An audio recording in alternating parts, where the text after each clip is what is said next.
2022년 8월 3일 제1주차 수요 가정예배를 하나님 앞에 드리시겠습니다.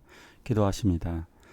하나님 아버지, 우리들이 하루하루 살아갈 때 하나님의 자비하심, 하나님의 은혜 아니고는 살아갈 수가 없습니다. 오늘 하루도 하나님 지켜주심에 감사합니다. 여름에 우리들은 휴가를 떠나기도 하고 수련회를 가기도 합니다. 이때 우리가 쉼을 또한 경험하면서 하나님의 은혜를 체험하기를 원합니다. 그리고 살아가면서 하나님이 나를 인도하시는 것, 그리고 내가 주님을 바라보는 것, 이런 것에 대한 소중함을 알게 하여 주시옵소서. 오늘도 다시 주님을 바라봅니다. 하나님, 우리들에게 이 시간 임하여 주셔서 하나님의 말씀을 들을 때 가슴이 뜨거워지게 도와주시고, 우리들의 기도가 형식이 아니라 정말로 주님을 바라보면서 간구하는 신실한 기도가 되어지게 하여 주시옵소서.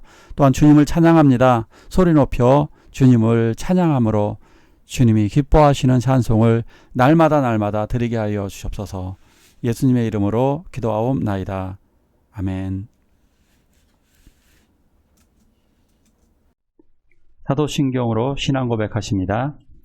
전능하사 천지를 만드신 하나님 아버지를 내가 믿사오며 그 외아들 우리 주 예수 그리스도를 믿사오니 이는 성령으로 잉태하사 동정녀 마리아에게 나시고 본디오 빌라도에게 고난받으사 십자가에 못 박혀 죽으시고 장사한 지 사흘 만에 죽은 자 가운데서 다시 살아나시며 하늘에 오르사 전능하신 하나님 우편에 앉아 계시다가 저리로서 산 자와 죽은 자를 심판하러 오시리라. 성령을 믿사오며 거룩한 공예와 성도가 서로 교통하는 것과 죄를 사하여 주시는 것과 몸이 다시 사는 것과 영원히 사는 것을 믿사옵나이다. 아멘.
여섯 번째 재앙입니다. 여섯 번째 재앙은 독종 재앙입니다.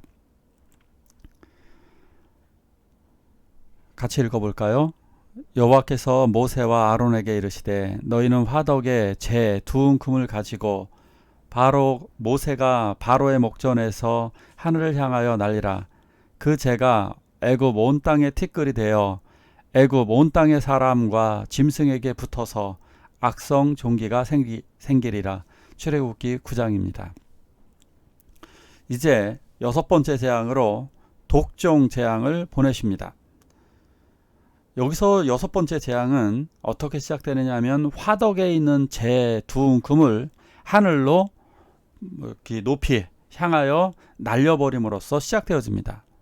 화덕, 왼쪽에 있는 그림처럼 화덕은 어떤 때 사용하는 거냐면 보통 우리가 음식을 만들어 먹을 때 많이 씁니다. 지금도 이 화덕을 이용해서 요리를 하시는 분들이 굉장히 많이 있습니다.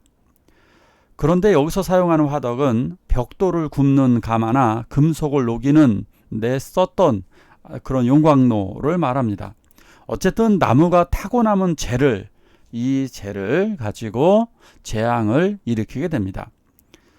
이 화덕이라고 하는 이 용어는 소돔과 고모라를 멸망할 때 사용했던 그 불에 사용되었던 용어입니다.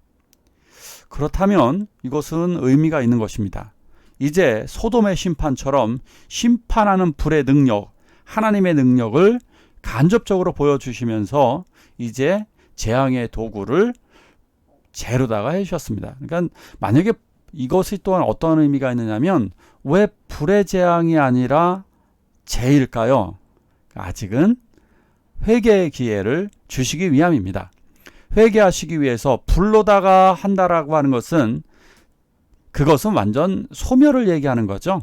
불의 재앙이 내려오게 되면서 완전히 그거 끝나는 것을 이야기합니다. 요한계시록에서도 마지막 이 바벨론 같은 세상을 완전히 소멸하시는 불로다가 소멸을 하게 됩니다. 자, 이 재를 통해서 이 재는 어떤 의미가 있느냐면요. 재가 되기 위해서는 뜨거운 불이 우리가 이게 숯불 같은 경우 경험을 잘 못하실지 모르는데 숯이 굉장히 정말 뜨겁습니다. 자, 이것을 통해서 악성 종기는 마치 불과 같이 아주 뜨거운 열기가 몸에서 생기게 됩니다. 오른쪽에 있는 그림은 악성 피부염이라고 할 수 있는데요. 여러분들이 그림에서 보시는 것의 10배 이상이라고 보시면 되겠습니다. 이것은 뜨거운 열과 붉은 반점을 동반합니다. 그러니까 굉장히 고통스럽고 가렵고 고통스럽기 시작합니다. 그런데 왜 하필이면 재하고 악성 종기가 이렇게 만나게 될까요? 이 타고 남은 재는 애굽인들이 두려워하는 악신, 튀폰이라고 그러는데요. 튀폰을 달래기 위한 어떤 희생제물을 태운 재입니다. 그러니까 튀폰이라고 하는 악신을 달래기 위해서 희생제물을 태웁니다.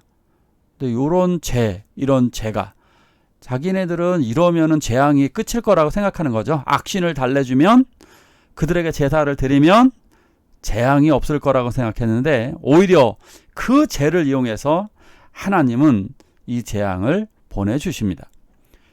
이 세상 사람들이 믿는 신들은 가짜고 허무하다라고 하는 것을 보여주시려는 것입니다. 그래서 이 재앙은 하늘을 향하여 이 재를 하늘로 날리게 될 때 하늘에서 다시 떨어지게 되죠. 땅으로.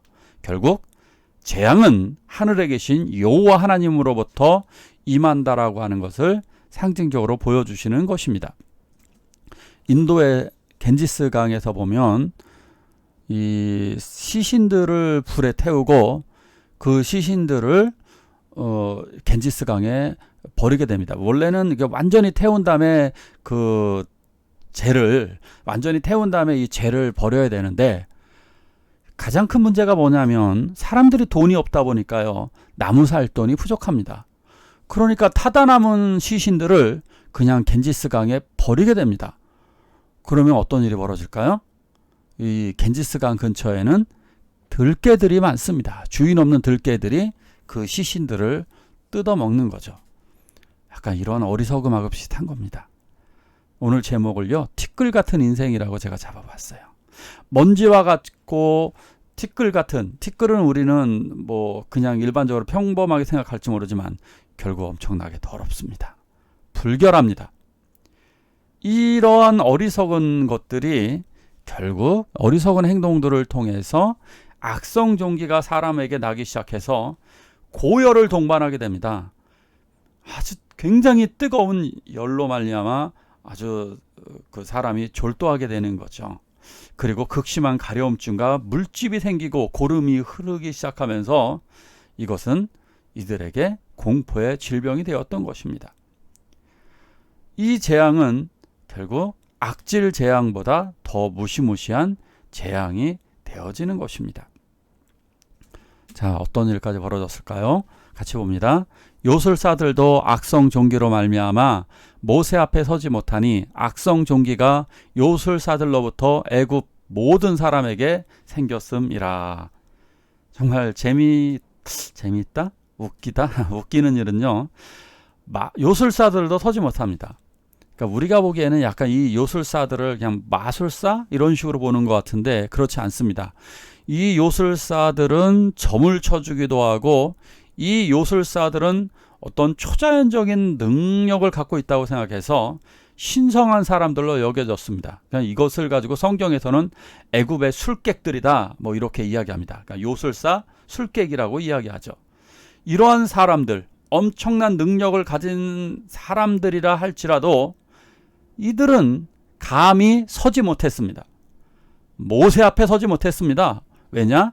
이들은 고열로 말미암아 감히 모세 앞에 대적할 만한 능력이 되지 않았던 것입니다. 오히려 이들은 아주 무기력하고 나약한 존재라고 하는 것을 보여주게 되는 아주 결정적인 장면입니다. 세상의 권력자들이 바로 이렇습니다. 우리나라에서도 이 독재자들이 피부병에 쓰러진 사례가 굉장히 많습니다. 대표적으로 세조가 그렇죠. 어린 자기 조카 단종을 죽이고서 그 자신은 피부병에 쓰러져서 고통스럽게 살다가 죽었습니다. 알렉산더는 어떻을까요? 알렉산더도 역시 고열에 시달리다 죽었습니다. 결국 사람들은 티끌 같은 인생입니다. 사람들은 아무런 힘도 없이 먼지로 돌아가게 될 것입니다. 세상 사람들, 정말 하나님을 무시하는 사람들이 너무나도 많습니다. 과학자들은 대놓고 공공연하게 교회 다니는 사람들 창조론을 비판을 합니다. 물리학자들, 화학자들 그렇습니다. 똑똑한 사람들도 합리적으로 기독교 신앙은 뭐 다른 종교 다 비슷하다고 이렇게 무시합니다. 자, 과연 그들은 어떻게 될까요? 그들도 결국 무기력하게 먼지처럼 사라지고 말 것입니다. 같이 볼까요? 또 내가 보니 불이 섞인 유리바다와 같은 것이 있고 짐승과 그의 우상과 그의 이름의 수를 이기고 벗어난 자들이 유리바다 가운데에 서서 하나님의 검은 고를 가지고 하나님의 종 모세의 노래 어린 양의 노래를 불러. 감히 세상 사람들은 하나님 앞에 서지 못할 것입니다. 또한 모세 앞에 서지 못할 것입니다. 세상에서 짐승을 섬기고 사탄, 물질, 세상을 섬기던 자들은 하나님 앞에 감히 서지 못할 것입니다. 그러나 우리는 하나님 앞에 서게 될 것입니다. 티끌과 같은 인생들은 하나님 앞에 서서 영원토록 하나님을 섬기면서 행복하고 기쁜 삶을 살 것이냐, 아니면 티끌 같은 인생들이 영원히 파멸되어져서 멸망당할 것인가는 바로 이 말씀을 듣고 어떻게 살아야 하는지에 대한 답을 찾으셔야 할 것입니다. 주님은 우리들을 일으켜 세우시길 원합니다. 베드로를 일으켜 세우셔서 하나님의 종으로 만들어 주셨습니다. 말을 타고 가다 쓰러졌던 사도 바울을 일으켜 세우셔서 주님의 최초의 세계 선교사로 세워주셨습니다. 하나님 우리를 세워주시게 될 것입니다. 자, 티끌과 같은 인생들. 그러나 우리 티끌과 같은 인생이 아름다운 하나님의 자녀로서 왕과 같은 주의 자녀로 서게 되는 그날이 오게 될 것입니다. 우리 함께 기도할까요? 우리는 지금 고통 가운데 있습니다. 그러나 주님 앞에서 기쁨으로 서는 소망으로 이 고통을 이겨내게 해달라고 한 목소리로 기도하시겠습니다.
주기도문으로 예배를 마치도록 하겠습니다.